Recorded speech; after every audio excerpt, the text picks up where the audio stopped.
Okay, inside Jeff's mind. We got to load it. Close that door. The infamous Cadillac Ranch, and I understand that you actually have been to the Cadillac Ranch. I have been there. Mars, have you ever been there? Yes, sir. I've never been there either, but it's in the middle of kind of like nowhere. Yeah, I it went is. through there one night about 2 o'clock in the morning, and I couldn't see it. Well, you couldn't see it anyway. Even if it were there and you passed it by, knowing you at 2 o'clock in the morning, no, you wouldn't have been able to see it. Well, all right. Yeah, I have been, and it's been about 15 years. I remember when Kylie was on the show, granddaughter.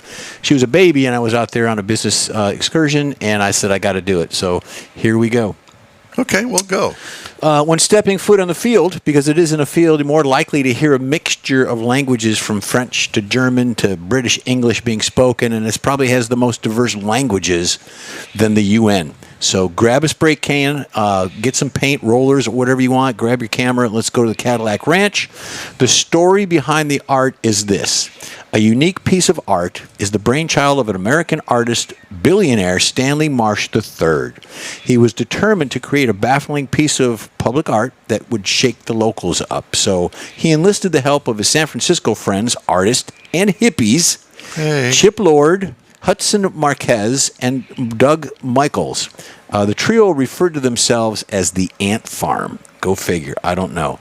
The Ant Farm put time in constructing a one-of-a-kind artwork, while Stanley Marsh III decided to assume the position of a silent partner. In 1974, the Ant Farm came up with an eye-catching display of public art known as the Cadillac Ranch. Its purpose? I don't know. To show the evolution of Cadillac tail fins. Imagine that.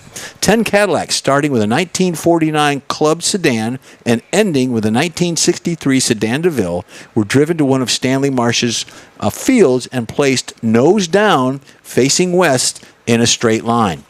Over the years, Cadillac Ranch has become a ritual site for passing travelers like I was and Mike was. Today, the Cadillacs can still be seen nose down in the ground. As the years have passed, the old cars are now stripped of their original finishes and plastered with paint, which I did, and the exciting tourists eager to make their mark on the worn-down pieces of art. Despite the art being an open field, some of the Cadillac Ranch experience is very personal. Travelers near and far venture to view the public art. So get out there. If you're in the Amarillo area, go out and see it. It's about a quarter-mile walk from the road to the actual site itself. I painted it. I put my granddaughter's name on there. I'd stop at Walmart a few miles away, grab paint, all that good stuff. So the Cadillac Ranch was originally located in a wheat field, but in 1997 they moved it to this location, and they get people. Oh, I didn't know that. They moved it. They moved it because of That's why I couldn't the see it. expansion of the city that they were in would have taken over that area. So, all right, that's it. Very good. Excellent story. I've got to get Thank this you, going. sir.